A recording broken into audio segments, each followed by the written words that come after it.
مولاي صل وسلم دائما ابدا على حبیبک خیر خلق کلہم۔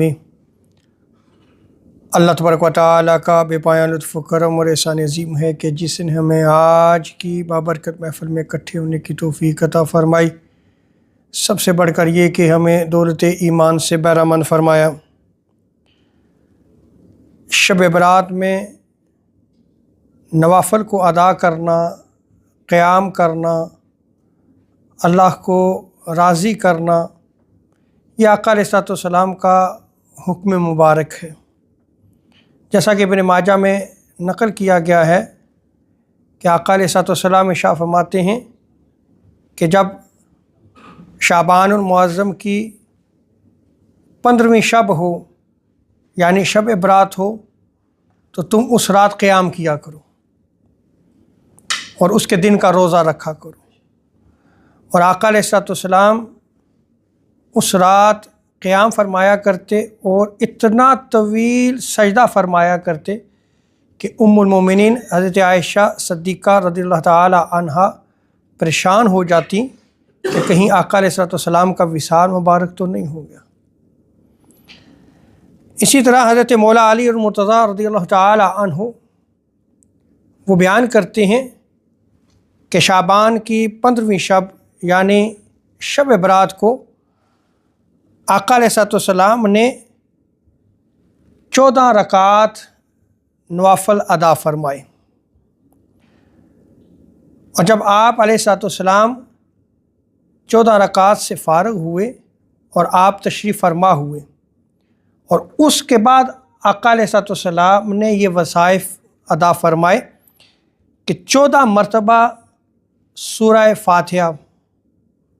اس کو پڑھا، 14 مرتبہ سورہ اخلاص کو پڑھا، 14 مرتبہ سورہ فلق قل اعوذ برب الفلق، یہ پوری مکمل سورہ 14 مرتبہ پڑھی، اور 14 مرتبہ سورہ ناس قل اعوذ برب الناس مکمل پڑھی۔ پھر ایک مرتبہ آقا علیہ الصلوۃ والسلام نے آیت الکرسی مکمل پڑھی، اور پھر ایک مرتبہ سورہ توبہ کی آیت نمبر 128 اور 129 یہ آقا علیہ الصلوۃ والسلام نے تلاوت فرمائی۔ لقد جاءکم رسول من انفسکم عزیز علیہ ما عنتم حریص علیکم بالمؤمنین رؤوف رحیم فإن تولوا فقل حسبی اللہ لا الہ الا هو علیہ توکلت وهو رب العرش العظیم۔ یہ سورہ توبہ کی آیات آقا علیہ الصلوۃ والسلام نے ایک مرتبہ تلاوت فرمائی۔ جب حضرت مولا علی فرماتے ہیں کہ میں نے یہ عمل آقا علیہ الصلوۃ والسلام کو کرتے ہوئے دیکھا تو میں نے اس حوالے سے پوچھا، تو آقا علیہ الصلوۃ والسلام نے ارشاد فرمایا کہ جس کسی نے اس طرح کا عمل کیا تو اس کے لیے 20 مقبول حج کا ثواب لکھ دیا جاتا ہے، اور 20 سال کے مقبول روزوں کا ثواب لکھ دیا جاتا ہے، اور اگر اس دن صبح وہ روزہ بھی رکھے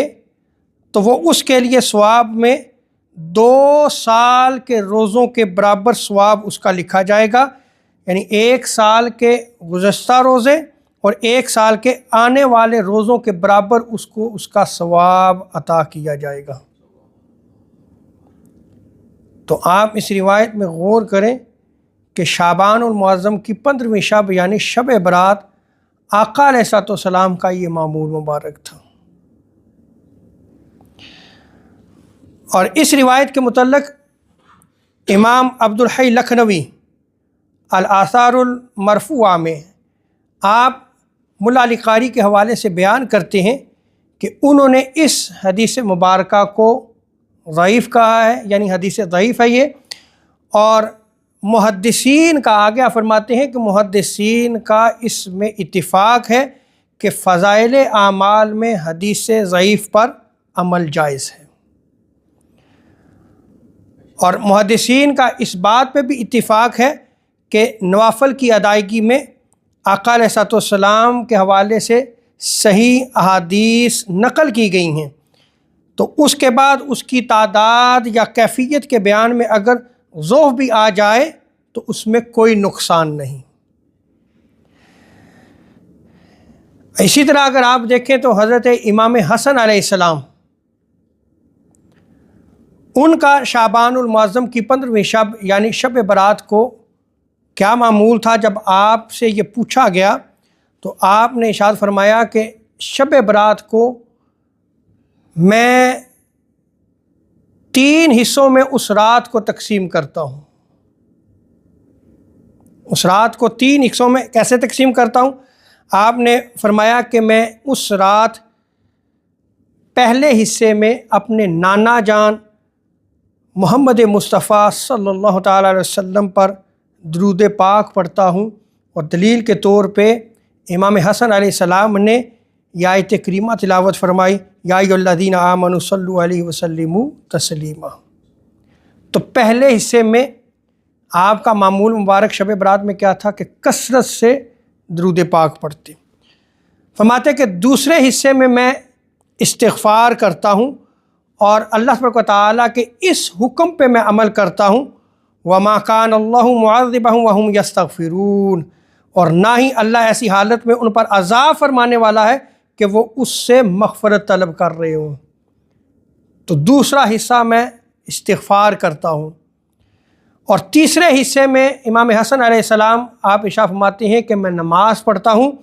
اور اللہ تبارک و تعالیٰ کے اس حکم پہ عمل کرتا ہوں، وَاسْجُدْ وَاقْتَرِب، کہ حبیب مکرم صلی اللہ علیہ وسلم آپ سر بسجود رہیے اور ہم سے مزید قریب ہوتے جائیے، یعنی سجدہ کریں اور قربت حاصل کرتے چلے جائیں، تو میں اس پہ عمل کرتا ہوں۔ امام حسن مجتبیٰ علیہ السلام نے اس رات کو 3 حصوں میں تقسیم فرمایا، اور اس عمل کے حوالے سے جب پوچھا گیا کہ اس کا ثواب کیا ہے تو آپ نے فرمایا کہ میں نے اپنے والد گرامی حضرت مولا علی المرتضیٰ سے جب پوچھا تو انہوں نے ارشاد فرمایا کہ میں نے آقا علیہ الصلوۃ والسلام کو فرماتے ہوئے سنا ہے کہ جو شخص یہ عمل کرتا ہے اسے مقربین میں لکھ دیا جاتا ہے، یعنی اسے اللہ تبارک و تعالیٰ کا قرب حاصل ہوتا ہے۔ اسی طرح صلاۃ الخیر کے حوالے سے کل میں نے اس کو بیان کیا تھا، تو یہ یاد رکھ لیں کہ اکابر اولیاء صالحین امت ان کا اس رات کو یہ معمول ہوتا تھا کہ وہ صلاۃ الخیر بھی ادا کیا کرتے تھے۔ اگر کسی کو موقع ملے، آسانی ہو، تو وہ اس نماز کو ادا کر سکتا ہے، اور یہ آپ نے کیسے ادا کرنی ہے کہ یہ 100 رکعات آپ نے ادا کرنی ہے، اور ہر رکعت میں سورہ فاتحہ کے بعد 10 مرتبہ سورہ اخلاص پڑھنی ہے، یعنی جب آپ کی وہ 100 رکعات مکمل ہوں گی تو 1000 مرتبہ آپ نے اس میں سورہ اخلاص پڑھی ہے۔ اس کو صلاۃ الخیر کہتے ہیں، اور یہ اس کے ادا کرنے کا طریقہ ہے۔ امام حسن بصری رضی اللہ تعالیٰ عنہ آپ بیان فرماتے ہیں کہ میں نے 30 صحابہ سے یہ سنا ہے کہ جو شخص شب برات کو یہ نماز پڑھے، اللہ تبارک و تعالیٰ اس کی طرف 70 مرتبہ نظر رحمت فرماتا ہے، اور ہر نظر کے بدلے اللہ تبارک و تعالیٰ اس کی 70 حاجات مکمل فرماتا ہے، اور سب سے کم درجے کی حاجت اس کی یہ مکمل ہوتی ہے کہ رب تعالیٰ اس کی بخشش و مغفرت فرما دیتا ہے۔ اور ابو یحییٰ آپ بیان فرماتے ہیں کہ جو شخص شب برات کو صلاۃ الخیر پڑھتا ہے تو اس کو اس وقت تک موت نہیں آئے گی جب تک وہ اپنے خواب میں 100 فرشتوں کو نہ دیکھ لے، جس میں سے 30 فرشتے اسے جنت کی خوشخبری دیتے ہیں، 30 فرشتے اسے دوزخ سے دور رکھتے ہیں، اور 30 فرشتے اس کی حفاظت کرتے ہیں، اور 10 فرشتے اسے دشمن کی چالوں سے محفوظ رکھتے ہیں۔ اور امام فخر الدین رازی رحمۃ اللہ تعالیٰ علیہ نے آقا علیہ الصلوۃ والسلام کی طرف اس قول کو نقل کیا ہے کہ آقا علیہ الصلوۃ والسلام ارشاد فرماتے ہیں کہ اس رات میں جو شخص 100 رکعات ادا کرتا ہے، 100 رکعات نماز ادا کرتا ہے، تو اللہ تبارک و تعالیٰ اس کی طرف 100 فرشتے بھیجتا ہے، جن میں سے 30 فرشتے اسے جنت کی خوشخبری دیتے ہیں، 30 فرشتے اسے جہنم کی آگ سے محفوظ رکھتے ہیں، اور 30 فرشتے آفات و بلیات سے اس کا دفاع کرتے ہیں اور 10 فرشتے اسے شیطانی مکر و فریب سے بچاتے ہیں۔ سو شب برات ایک بڑی بابرکت رات ہے، اس کے فضائل میں احادیث نقل کی گئی ہیں، اس کی کافی فضیلت ہے۔ اللہ تعالیٰ سے دعا ہے کہ رب تعالیٰ ہمیں عمل کی توفیق عطا فرمائے۔ وما علینا الا البلاغ المبین۔